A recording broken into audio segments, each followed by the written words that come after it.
வணக்கம். Science research சேனலுக்கு உங்களை அன்புடன் வரவேற்கிறேன். இன்னைக்கு நம்ம சேனல்ல ரொம்பவே இன்ட்ரெஸ்டிங்கான அது மட்டும் இல்லாமல் ஒரு பயனுள்ள ஒரு தகவலை தான் பார்க்க போகிறோம். எக்ஸ்ரேஸ் நம்ம எல்லாருக்குமே தெரிஞ்ச ஒரு விஷயம். ஜெர்மனியை சேர்ந்த வில்லியம் ராங்டன் என்பவரால் தான் எக்ஸ்ரேட் முதல்ல கண்டுபிடிக்கப்பட்டது.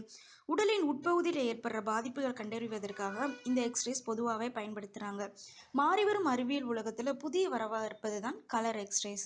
நியூசிலாந்தை சேர்ந்த மாஸ் பயோ இமேஜிங் அப்படின்ற கம்பெனி கலர் எக்ஸ்ரேஸை அறிமுகப்படுத்தியிருக்காங்க. இதன் மூலம் அடிப்பட்ட பகுதிகளோட உட்பகுதியின் உடல் திசுகளை தனித்தனியாக வேறுபடுத்தி காட்டும் வசதி இந்த கலர் எக்ஸ்ரேஸில் இருக்குது. பல விதமான நிற வேறுபாடுகளை பயன்படுத்தி சாதாரண மக்களும் உடற்கூறுகளை புரிஞ்சுக்கும் விதமாக இதை வடிவமைச்சிருக்காங்க.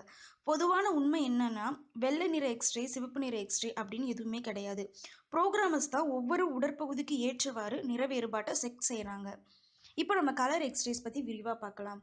இந்த கலர் எக்ஸ்ரேஸ் மூலமாக தசைகள், கொழுப்பு மற்றும் எலும்பு பகுதிகளை சிடி ஸ்கேனருக்குள்ளே பொருத்தப்பட்டிருக்க கம்ப்யூட்டர் டோமோகிராஃபி மூலமாக வேறுபடுத்தி காமிக்கலாம். சிடி ஸ்கேன்றது நம்ம சாதாரணமாக முப்பரிமாண எக்ஸ்ரே படங்களை எடுக்க பயன்படுறது.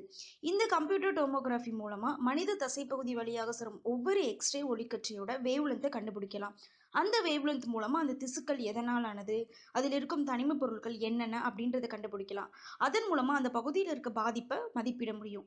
இதுதான் இதோட செயல்முறை விளக்கம். மாறிவர தொழில்நுட்ப முறைகளுக்கு ஏற்றாற் போல மருத்துவத்துறையும் மாறுவது ஒரு நல்ல செய்தி அப்படின்னே சொல்லலாம். அறிவியல் சம்பந்தமான உங்களோட கேள்விகளை கீழே கமெண்ட் பாக்ஸில் தெரிவிங்க. அது மட்டும் இல்லாமல் அறிவியல் சம்பந்தமாக மேலும் நிறைய தகவல்களை தெரிஞ்சுக்கணும் அப்படின்னா சயின்ஸ் சேனலை சப்ஸ்கிரைப் பண்ணுங்க. நன்றி, வணக்கம்.